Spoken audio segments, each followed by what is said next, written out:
let's talk about boys, I guess. In this video, I will be answering a lot of questions that a lot of women ask themselves and a lot of questions that I have asked myself and I think are really, really important to answer. So the first one I wanted to target was, why do I care more about whether he likes me than whether I like him? I feel like this is a central question that a lot of women are victims of, and is to care more about whether if a guy likes you than whether you like him, because maybe you tend to believe that you do because you like the attention, and then you don't really ask yourself if in the end you do like him at all, because a lot of the time you convince yourself that you do because he gives you some sort of attention, but he doesn't actually treat you right. So maybe he doesn't deserve all that attention from you. So that's why I think it's super important to focus on whether you like him. And it's normal because we've been conditioned, and I've seen that in my own life, in my own experience, that you are more conditioned to look outward, to look at whether you are enough for him, but not whether the guy is enough for you, which is what you should be focusing on, actually. Because you bring what you bring. You do your best, and you shouldn't overdo it, because what that does, what focusing only on whether he likes you does, it makes you hyper focus on your own actions. And it's the spotlight effect. Basically, when you put the spotlight on your own actions, that's when you don't act normally anymore. You act as though you're being watched, because that's exactly what's happening. And that's when you don't feel natural anymore. So the way I reframed it, and the way I reframed it in my dating life, was to ask myself, do I feel safe being myself in this environment? And that's when it all changed. So instead of thinking, am I doing this right? Does he like me enough? Am I being nice enough? I asked myself, do I feel safe being authentic to myself in the presence of this individual? If the answer is no, then I know that we are not a match, because I cannot possibly be myself around them. Now, the second question I wanna talk about is, why does it feel harder to be myself when I like someone? And that is a fundamental question that I think most girls ask themselves, and I know every single girl that I've spoken to about dating has. And it's really natural to be nervous around someone you like. And once again, you tend to overanalyze your actions. And that is when you stop being natural. And that is when you feel like you can't really be yourself because you overthink. What if he doesn't like what he sees? What if I'm too much? What if I'm not enough?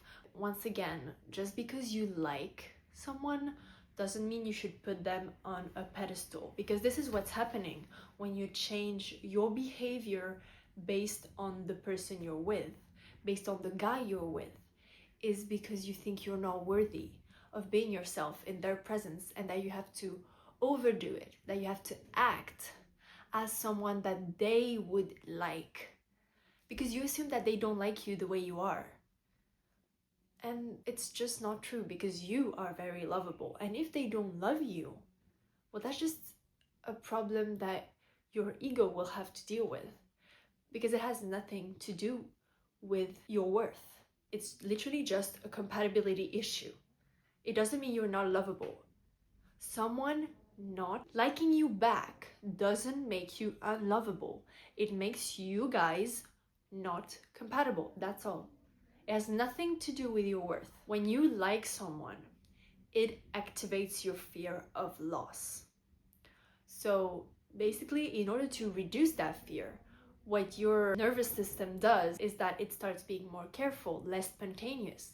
But that spontaneity is what keeps the bond alive, is what helps you connect to the person. And by being overly careful, by concealing who you really are, you are ruining your chances at actual connection with the person you truly like. So what I did is I started seeing authenticity as the filter. If I can't be authentic around this person that I like, then there's something wrong because it's never gonna work. And I started noticing how the person would react to my authenticity. And I realized that it was all in my head, because the right person who you like and who likes you will want to see your authenticity and not you faking it. The right people don't want you to be smaller. The right people want you to be exactly how you are, even if you think you're too much, even if you think you're too loud, even if you think you're not loud enough, even if you think that you're not interesting enough. The right person will see through you and who you really are and all the beautiful things that you have to offer. Now, this third question, I believe, is truly important, and especially as women, I think there is not enough awareness about this, and it's actually a lot of romanticizing that is actually extremely dangerous. Why do emotionally unavailable men feel more intense and more attractive? So this is a very dangerous loop to get into. And I want to be very careful when I say this. Basically, what an emotionally unavailable man is simply a man who struggles to open up about his emotions and constantly keeps you guessing, especially in the early stages of dating, which can be very destructive, but at the same time really exciting, because then you get into the hot and cold loop. So you get his attention, but then you don't, and then there's this whole insecurity about, is he gonna text, is he gonna call, what's gonna happen? And then this insecurity, this excitement is what keeps you excited about what's gonna happen, and is what keeps you interested. But the truth is, the right person will bring you peace and not agitation and not insecurity. The issue with emotionally unavailable men is that you will not feel safe emotionally around them because they do not feel safe enough to open up to you. So that intensity comes from insecurity and not depth. It is extremely difficult to build a deep bond with these kinds of people who are extremely unreliable. I'm talking about men, but that could be anyone. But it's really dangerous, especially if you're really soft and caring and open and you're really good at communicating, and all you want is really for the person to feel safe. But there's a difference between someone who's guarded and someone who's emotionally unavailable. Because I'm not saying that you should cut off anybody who struggles to open up, because, well, a lot of people have been through bad experiences in dating and ended up being more careful, and I'm one of these people. But it doesn't make me emotionally unavailable, because I still try. It just takes me more time, but I still try to open up when I feel safe around the person, when I can feel like my authentic self is safe around that individual. And if for you calm feels boring, it's simply because you're not used to peace and stability. Because calmness in dating and relationships is what brings peace, and peace brings stability and commitment. And in order to have long-lasting relationships, you need this calm, you need this stability. You cannot have constant hot and cold, constant insecurity, not knowing where this is leading, because then your entire nervous system, your entire attachment style, everything is just all messed up.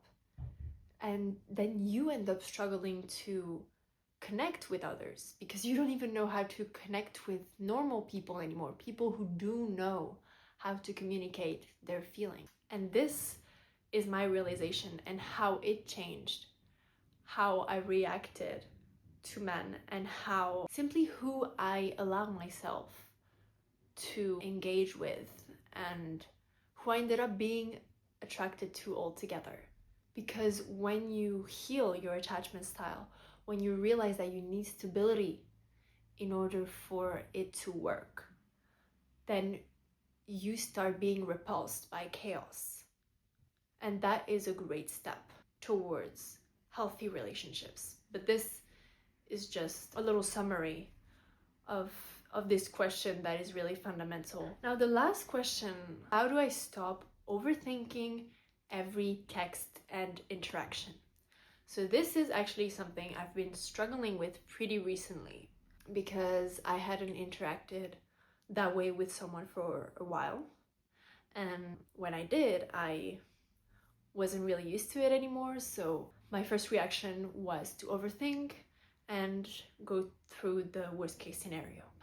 First of all, the first indicator is if you're with someone who really enables you to be yourself, then first of all, there's one layer that is going to be taken out of the overthinking. You're going to be overthinking a lot less if you do feel comfortable with the person. Then try not to rewrite the message. Think about it, write it once, and send it. Don't type, delete, type again, delete, type again. Just type it the way you would. Don't think about what someone else would think. Don't think about how it would sound. Just think about what feels right in the moment, how you want to answer and send the message.